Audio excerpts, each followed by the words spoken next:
You understand me?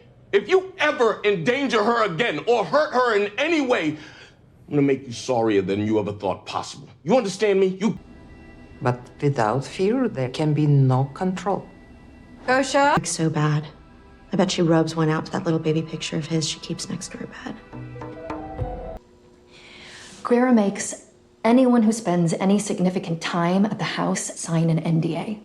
The Perfect Couple centers on the impossibly lavish wedding of Amelia Sacks, a down-to-earth zoologist, and Benji Winbury, the sensitive middle son of the fabulously wealthy Winbury clan. The wedding is being held at the family's sprawling Nantucket estate, meticulously orchestrated by the formidable family matriarch Greer Garrison Winbury, a famous and wildly successful mystery novelist. The idyllic scene is shattered on the morning of the wedding when a body is discovered floating in the harbor. The victim is Merritt Monaco, Amelia's maid of honor and best friend. As a storm rolls in, trapping everyone on the island, every member of the wedding party becomes a suspect.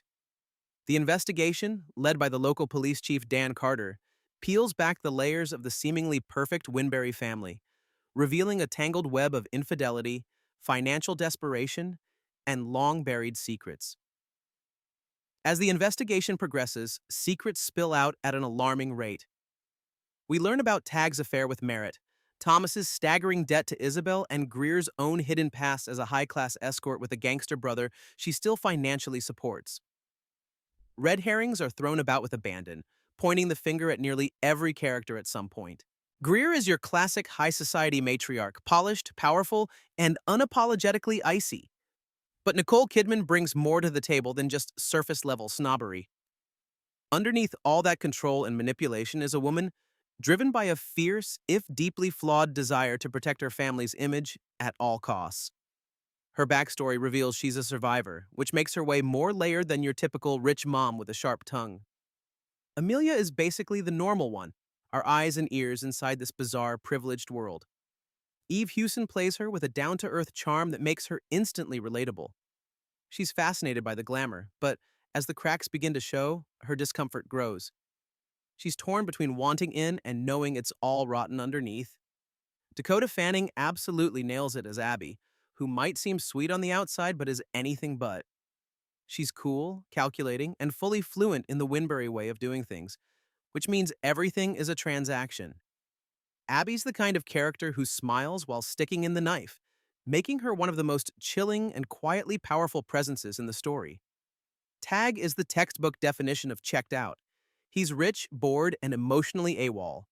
Liev Schreiber plays him with a kind of effortless detachment, a man who's handed off the reins of his life to his wife and numbed himself with affairs and booze. He's not exactly evil, but his apathy makes him complicit in the family's slow-motion collapse. The ending brings all the simmering tensions to a boil.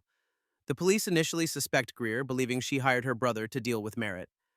Then, suspicion shifts to Thomas, who admits he stole a barbiturate pill from Amelia's terminally ill mother.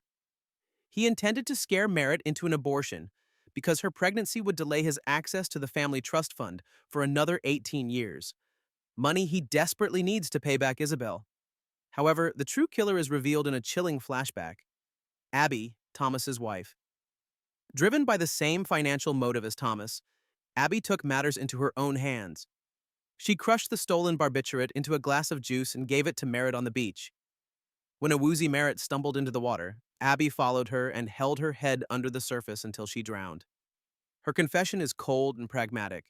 She saw Merritt's pregnancy as a direct threat to the luxurious life she felt she was owed and eliminated the problem with ruthless efficiency. In the aftermath, the perfect couple is no more. Amelia and Benji, realizing their relationship was built on a foundation of secrets and dysfunction, break off the engagement and go their separate ways. The Winbury family is left shattered, their perfect facade irrevocably broken. The Perfect Couple is entirely a work of fiction, based on the 2018 novel by Elin Hilderbrand. It is not based on a true story. However, its themes of wealthy families, hiding dark secrets to protect their status, certainly resonate with countless real-life scandals that have played out in the headlines for decades, from political dynasties to corporate empires. At first glance, the Winburys seem to have it all: the beautiful home, the designer clothes, the flawless reputation. But peel back the layers and it's all smoke and mirrors. What looks perfect on the outside is actually built on lies, and it's only a matter of time before it all starts to crack. The show makes it clear being rich doesn't fix your problems. It just disguises them behind fancier curtains. In fact, the more money these characters have, the messier things get. Their sense of right and wrong is completely skewed by privilege, and they act like the rules don't apply to them. In the Winburys' world, secrets aren't just things to hide, they're a form of currency. People hoard them, trade them, and use them to manipulate each other. The murder investigation doesn't create chaos. It simply reveals the twisted game that's already been playing out behind closed doors. The series has stirred up a mix of opinions, but overall it's landing pretty well with audiences. Most people are calling it exactly what it sets out to be, the kind of glossy, addictive escape you want when you're just looking to unwind. Critics have given it a 66% approval rating. The general vibe? It's a juicy, soap-style mystery with a great cast.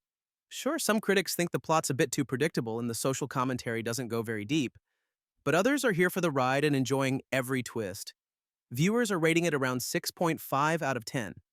A lot of fans are loving the performances, especially Nicole Kidman and Dakota Fanning, and say the show feels like a beach read, light, fun, and hard to stop watching. That said, some folks aren't as fond of the characters, and a few were underwhelmed by the big reveal.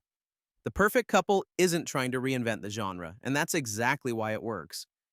It's slick, entertaining, and packed with drama. If you're in the mood for a murder mystery that's more fun than thought-provoking, this one's an easy binge. Thank you for staying till the end. Feel free to send your thoughts in the comments.